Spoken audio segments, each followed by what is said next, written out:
right, thanks, Mike. Appreciate it. Hello, Jack? All right. I want to thank Mike for all his advocacy for the vertical flight arena.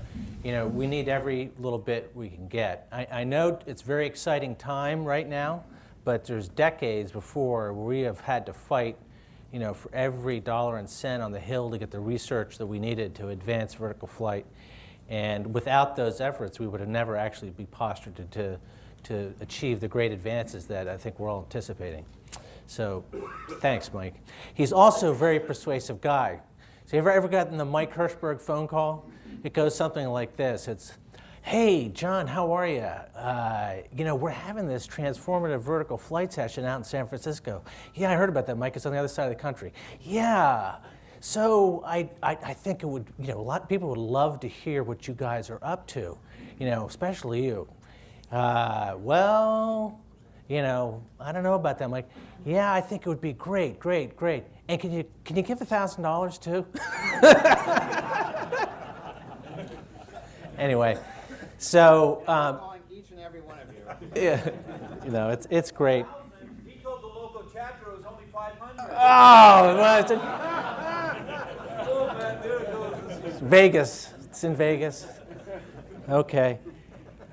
So, the reason why he was so persuasive of me actually is that AHS is such a great venue for students to get introduced to vertical flight and to catch the bug.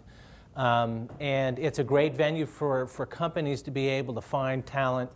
And frankly, I'm just going to say it, I'm out here to attract people to innovative projects and the opportunity to be able to take a dream and make it into to a real thing. And so we'll be talking about three projects that I pulled out of our portfolio that I think have a lot of promise and are very interesting. We have a lot more, but the most important thing I think I want to leave with you is the satisfaction you get from taking a problem and turning it into a solution. That creative cycle that makes us unique species of going through the imagination of what is possible, then reducing it down into what the alternatives might be, and then proving them at first analytically and then through physical demonstration and ultimately in flight. It takes a special kind of person to be able to go through that cycle. And I put down the bottom of the screen here some of the core values we have at PIAC. And you know, of course, innovation is important and discipline. And then agility is always great. You want to get out of the way of the bus before it runs you over. But the most important of all of them is perseverance. And I think that the opportunity that we have today is very exciting, but in order to realize this vision, it's going to require perseverance. And right next to that, not listed, is persuasiveness, right? Which Mike is great at. We structure our investment R&D investment focus based on long-term strategic trends. I think it's very evident within the DoD arena for the need for substantially expanded V2L performance capabilities to have the operational reach and responsiveness necessary to project power. You know, in the old days, when we established 4,095 degree Fahrenheit as the hover standard for vertical flight, we thought we were being really conservative because we were covering 95% of the Earth's surface. Well, all the bad guys have gone into the remaining 5%. So it's now time for us to get serious about having full spectrum engagement capability with power plants and propulsion systems and configurations that can operate across the world. The other area where we're very excited about is software-enabled systems, and I think that the whole Uber Elevate thing, and you know, a lot of us are on the economic side are focused on electric propulsion because we're tired of paying the turbine companies so much money. But the fact that autonomous systems will ultimately or hopefully be able to allow for people to operate these aircraft without going through the whole pilot training as a pilot, I can tell you it's a major bar. You really have to be a zealot to go through the process of getting your license. So it's going to open up a whole new opportunity for our industry. UAVs, obviously, you turn on the news and you see a quadcopter flying through the city streets. There's double-edged sword there. I think we as a community need to be very careful about. DoD is in the classic position of having to address much more significant threats with less and less budgets. So that's the time where innovation is most important. And then most importantly, and Uber is a great example of it, these advances are opening up opportunities that are being recognized by non-traditional players in the field. And I am very excited about the opportunity that affords, particularly for some of the smaller, more dynamic companies, to be able to get involved in bringing some of their ideas to the table. Starting off with DoD, being able to project power, vertical lift capability is a critical function of rotorcraft. We don't have enough of it. The future vertical lift is going to change that paradigm. At the same time, we uniquely in the vertical flight arena have missions that require us to go directly into harm's way. And when any time a white scarf, Air Force guy, fighter jock, starts giving me a lot of hoo-ha about how great he is, I think of the helicopter pilots that are flying in to pick up the guys that are wounded and putting their life on the line in the direct field line of fire. I think there's a lot of things we can do technology-wise to be able to improve that pilot's and that crew's chances of survival, and now's the time to do it. As developers, one of the key things that we don't take that personally, Nathan, by the way. So as developers, we have to, the second question after somebody says they want to do X, Y, and Z is, well, how much time do you have and how much money do you have? And otherwise, your engineers are going to go off into la-la land. And one of the problems we have in our business, as we all know, is this sort of time warp that we've evolved into where it takes 25 years to field a new system. I don't think it technically takes that long, but the system has evolved so that it takes that long. It's a long cry from my dad's first tandem helicopter. It was 13 months from contract signing to first flight. Unheard of. So I think that we have to understand that the development time frames that we've grown accustomed to in DoD are absolutely unacceptable in the commercial arena. I mean, people's eyes glaze over when I talk about 25-year development time frames. So I think one of the most helpful things about companies like Uber and Amazon and other non-traditional actors getting into the field is that it's going to be a catalyst, hopefully, for change.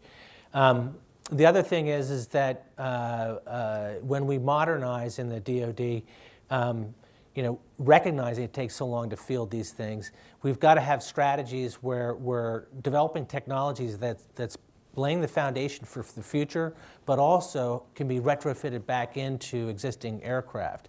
And in the field of autonomy, I think there's particular opportunity as well as a lot of other fields. So those are the themes that I'd like to promote. We specifically are very focused on the issue of expeditionary and distributed operations and how it affects logistics. And the bad guys are not only going up in the mountains, they're going into complex environments like urban terrain, and they're using that terrain to shield themselves from our overwhelming power. And we as people in the vertical flight business have, we love low disc loading rotors that can lift a lot with a little power, and but they take up area, and so there's a lot of missions or a lot of capabilities, particularly in the urban environment, where footprint is a major restriction for our ability to project power.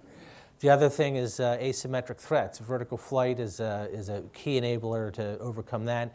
And then when you do the math on distributed operations, which I mean by a lot of small units spread over a large area without contiguous logistics trains, your demand for aviation goes up exponentially. And so we need to be thinking about autonomous systems as an affordable way to be able to support those kind of warfighting operations. If we were to buy a Chinook or a Black Hawk for every one of those small units, we're going to go bankrupt. So logistics. Somebody had a slide up, I think, quoting Eisenhower about how logistics is the thing that wins all wars. I think it was you, Nathan, and that's absolutely the case. So what we're focusing on are the unmanned application of VTOL capability. There's a lot of activity right now with respect to a requirement that the Marine Corps is promulgating called MUX. There's also a requirement that's emerging in the Army called Next Generation Tactical UAS. And when somebody figures out exactly what that is, my ears are open. But I do feel that it involves VTOL, or at least runway independent operations. And with the deployment of future vertical lift and the existing V-22's operations, these devices are going to have to be able to operate in a compliant manner with those systems, or a consistent manner with. So they're going to have to have speed, they're going to have range, likewise, a few years ago, the K-MAX. It was operated over in Afghanistan and really paved the way for autonomous distribution, but it has a challenge in that it doesn't have the speed and range. So I think the Marines are looking for logistics support capability over a much larger operational area than is able to be achieved with that. So those are areas of significant opportunity. On the civil side, I think there's some neat things that we can do in urban or operations and on-demand mobility that Uber's promoting. So I'm going to give you a brief update on the ARES program. ARES stands for Aerial Reconfigurable Embedded System. It's a modular multi-mission VTOL system. And in this rendering, you see the aircraft operating coming in for a landing as a VTOL system with twin ducted fans. Wings are folded. It's coming in to land a cargo, a JMIC container. Behind it, you see it in wing-borne mode. Those are both unmanned configurations, but in the background there, you also see landed a medevac configuration. The aircraft is designed with man-rated capability. This concept really emerged actually out of an Army study for a combat medic UAV, but the Marines and increasingly the Army are recognizing the need in expeditionary warfare to be able to launch off of small deck ships. So deck space is a critical factor. Then in these operational constructs of very extended ranges, speed and range and endurance become critical performance attributes. So wing-borne flight is a critical capability. And then you want to be able to support that small unit in a confined space. So we've tried to design the vehicle in a way that is as small of a footprint as possible. It's about half the landing footprint of a Black Hawk. Likewise, we sized the payload capacity to be near what a small unit can handle. If a CH-53 comes in with a huge 20,000-pound load and lands and delivers it to the small unit, that small unit is no longer mobile. They'll be guarding their K rations but not going anywhere. So we got to be sensitive to that. There are a few requirements that are emerging within the Marine Corps and the Army where they need to deploy heavier than 3,000 pounds, like a fuel bullet or a water tank, or they're in the maybe 6,000-pound weight class. And one of the things that we thought was really neat about modularity was you could take two of these flight modules and gang them together and do a peak requirement that is very infrequent but is necessary without sizing the whole fleet. So modularity has a great utility in that respect.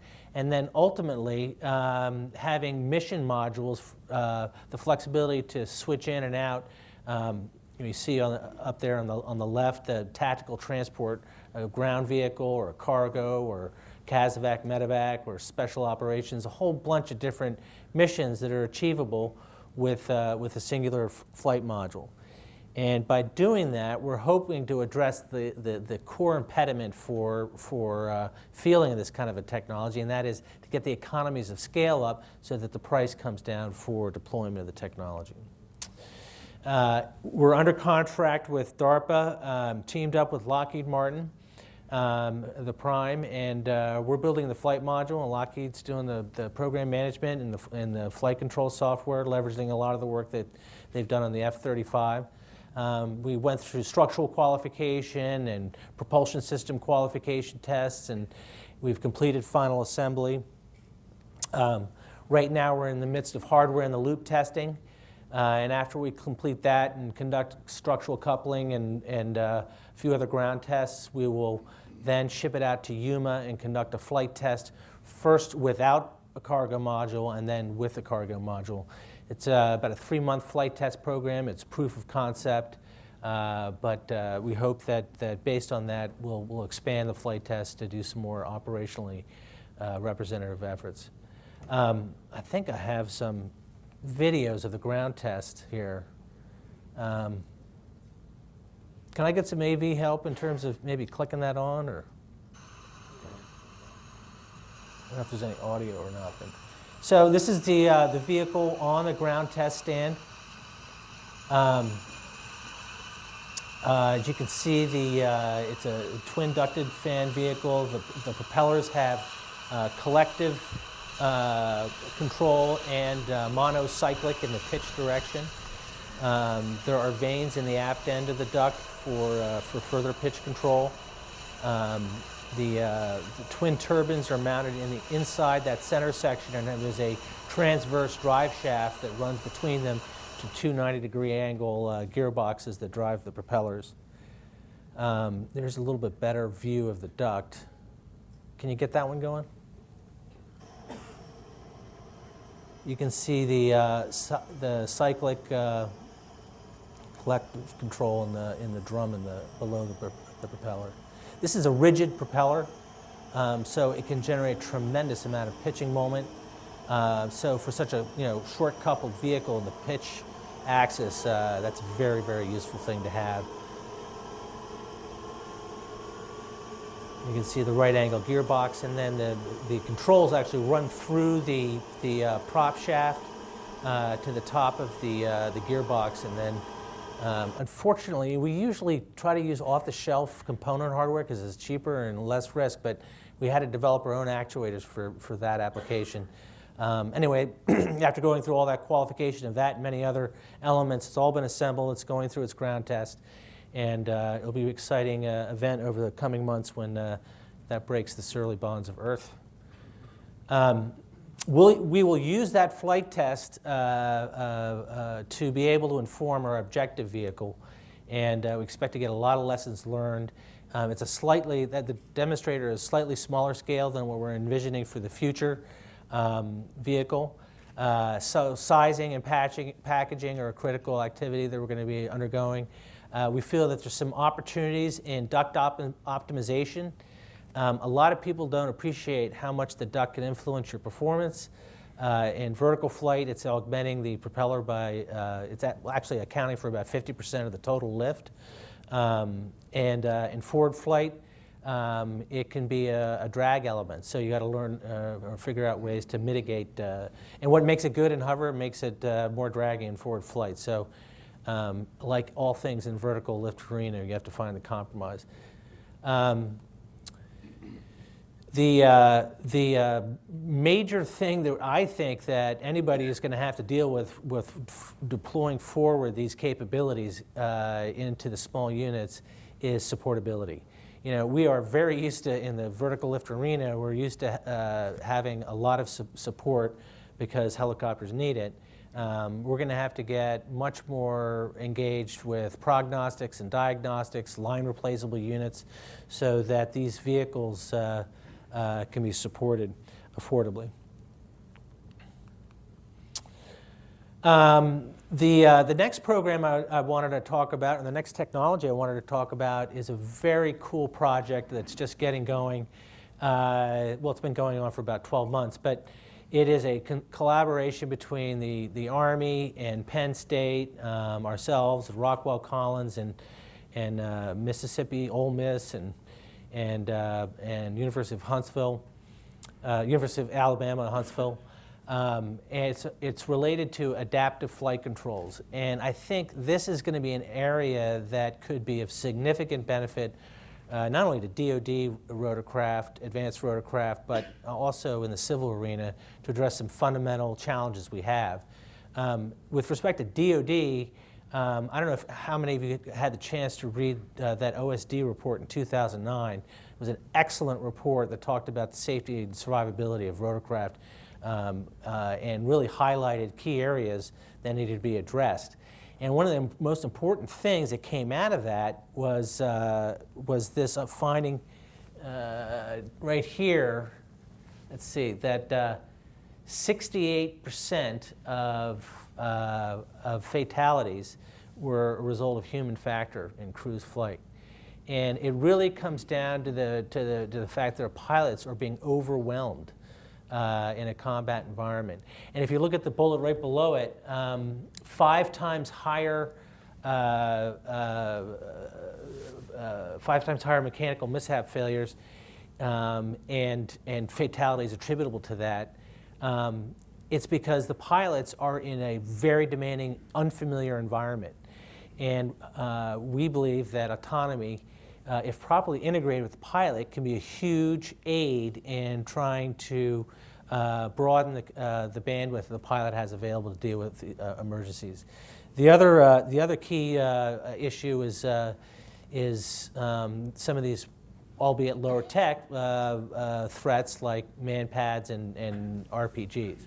So increasing the speed, maneuverability, and the reconfigurability of the aircraft to be able to address damage is a major focus. Also, potential benefits in performance. These advanced aircraft, where you have multiple effectors that have overlapping functionality throughout the flight spectrum, presents an optimization problem. What effector do you use to do what job at what stage in the flight spectrum? So, and in many cases, there's even more than 2. So how best to use what you have available? And by, take an example, a compound helicopter has an infinite number of trims it can fly at any given airspeed. So a computer can be a very useful thing in optimizing it based on what a pilot wants to be able to do. Some of the flight test results that we got out of the X-49 showed huge variations in load and vibrations subject to different trims. And so seeking what's best for what the pilot wants is a great opportunity to be realized through adaptive flight control. The final area is really an offshoot of that. If you can manage your performance and trim better, and you can mitigate vibration fatigue loads better, you're going to have a positive influence on your O&S costs. All right, I'm getting the hook here, so I'm going to actually go. The last area that I want to talk about is where we are involved with eVTOL. I have to say that we're going into this arena recognizing there's a lot of enthusiasm, but from our perspective, we want to be informed enthusiasts. So we have taken a look at a broad spectrum of different missions, and over the past year have been working closely with a potential customer on a very specific mission. It's a longer range, more performance demanding mission than the Uber model mission, but it's been very edifying for us. And we're very excited. I'm particularly excited about the economics. We did a configuration trade study. We took the wheel of misfortune, as they like to call it, and picked out what we thought were probably the most promising of configurations, and did a study and had a set of criteria that we used to down select. We sized the vehicles to the mission, and then based on being able to close the mission within a specified gross weight limit. We then applied the other down select criteria, and you can see those listed. Safety and survivability was a real driver. Again, for cost reasons, simplicity and reliability. And then development time and cost, risk, huge concern too, because there is not, there's not the U.S. government there to fund, 25-year development programs. You've got to go convince the investors in either the customer to invest or other investors to help you to meet a customer demand, and they're not going to wait around for 25 years. So that was a real motivator. In terms of the risks, the classic usual suspects, weight and L over D, critical. That was a major consideration in adopting a configuration that had a lot more flexibility, wasn't as confined in its trade space within the design envelope. Power density, we've all been talking about. We feel that modular hybrid is a way to go as an interim step to full electric. Not that we're giving up on full electric, but the power densities just aren't there right now, but they will be. And even when they do get to the level we want for all electric, modular hybrid is going to allow us to even have a broader application. So we think it's a useful option to have for the customer. We also talked about autonomous ops in the national airspace. We see the application of first being a manned aircraft and then transitioning to supervised autonomy and then ultimately to no crew. Safety is a huge issue, and Chris Van Buten's remarks the other day, I think really need to be listened to. And this is all about going into a great opportunity, but with eyes wide open and recognizing that with the utilization rates that we're talking about, we have to up what is already a very demanding safety and reliability criteria. Our first step in once we exit this design selection phase is going to be develop a prototype. I can't tell you what the configuration is right now, but we will exercise the time-honored practice of putting it through a test before we go through to a production development, and it's going to be a very interesting and exciting time for us. So I think that's it.